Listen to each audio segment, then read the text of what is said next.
और इर्द गिर्द रहने वालों को भी खुश रखना सीखे। जो खामोश है उसकी खामोशी को सुनना और जो कुछ कहना चाहता है इसकी बात सुने। कौन अच्छा है कौन बुरा, कौन नेक है और कौन गुनाहगार, इसका फैसला अल्लाह पे छोड़ दे।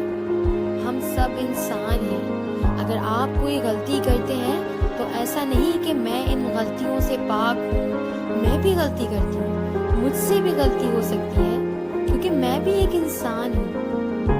इस बात को तस्लीम करना सीखें कि हम सब गलतियों से ही सीखते हैं। गलतियाँ नहीं करेंगे तो आगे कैसे बढ़ेंगे? हारेंगे नहीं तो जीतना कैसे सीखेंगे? गिरेंगे नहीं तो उठना कैसे सीखेंगे?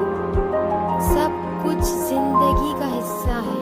मोहब्बत बांटोगे तो मोहब्बत मिलेगी। और याद रखें, इंसान से मोहब्बत वही करता है जिस पे अल्लाह